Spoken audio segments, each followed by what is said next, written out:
What's up, the Chief here. Today, be breaking down a video that happened out in Indiana. Indiana State Trooper allows his vehicle to be taken. Now, this is a clear example of what can happen when you allow your guard to be let down, when you underestimate your opponent. Now, right here, this Indiana State Trooper, he was called out for a suspicious person. The driver of this black pickup truck right here, he was checking other vehicles out, I guess, on the side of the roadway. They didn't really specify. But the vehicle that he's driving is stolen, and also, too, he has several warrants out for his arrest. So right now, the trooper is conducting his investigation, probably asking him, hey, what are you doing out here? You know, what's going on? Hey, now the next thing, big question, what's your name? Give up your name. Now, take a look at his body movements. Starting to grab his head a lot. He's starting to get nervous. He's probably starting to sweat. Like, oh boy, this guy's about to know that I'm wanted. Gonna take my ass to jail.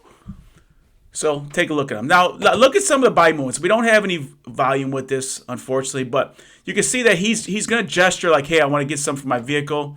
You know. So I got some of my vehicle. Trooper's like, I ain't having it. You know, you ain't going to your vehicle. Stay in the back right there. He starts calling. You know, probably got his name from him. Starts calling in. This guy's like, oh, damn, he's about to find out. And for some reason, he takes off running into traffic. Very dangerous situation.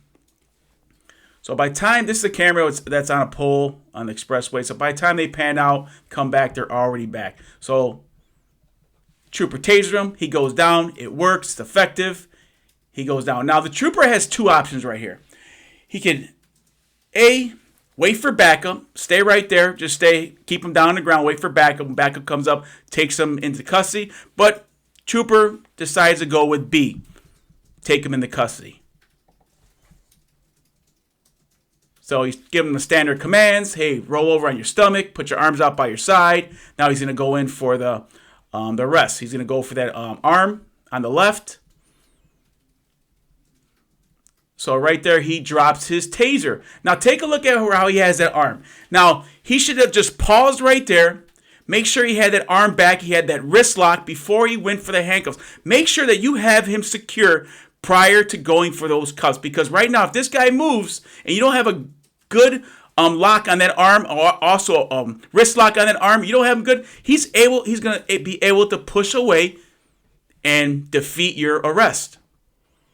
So right there, he goes for his cuffs. But look, he's very lax.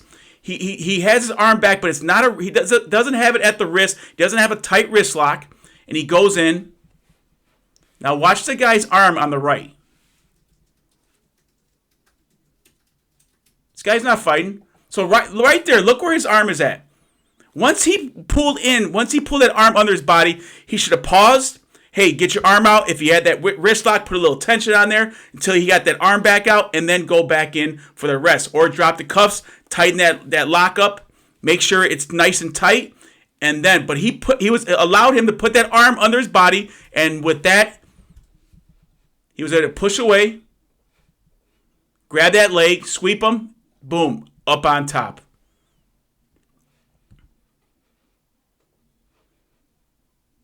Now, could have this officer shot him at this point? He feel his life is, threatened right here? Yeah, possibly. But he didn't. Still going at it. He could have wrapped him up, this officer, easily, right where he was at. But he didn't. Took off. Now, this is one other thing that you guys should be training for. You see the state trooper, his backup rolls up. So he could have waited for his backup, they both could have took him to custody. It'd been nice and easy, but he didn't. He chose to go. But right here, this is where you should train for. Do you lock your vehicle? Do you not lock your vehicle? Does your vehicle have ignition override where you can take the key out? Do you utilize that? I mean, this is all stuff you need to think about when you're pulling traffic stops, when you're out of the vehicle anytime. How often do you leave your vehicles in the car? Do you leave your vehicles running? This is all stuff you should just be working into your training. So now he goes and takes off. For some reason, the officer decides, I'm going to jump on top of the vehicle. Very bad idea. And he gone. That fast. See how fast that happened? Went from a simple, suspicious person. Now this guy takes off. He actually crashes at a McDonald's. They chase him for a couple miles. He crashes at a McDonald's, tries to carjack another vehicle, and they take him into custody. He completely ruins this squad car. But this is a great training video. You should be going over different scenarios in your head, at work with your buddies, when you're training. This is stuff that you should be going over and over. Is your vehicle locked? Isn't locked? When you're going to lock it? Stuff that you should be just utilizing.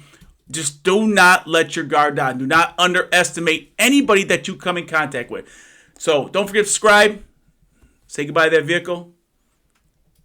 Don't forget to like. God bless. And stay safe, people.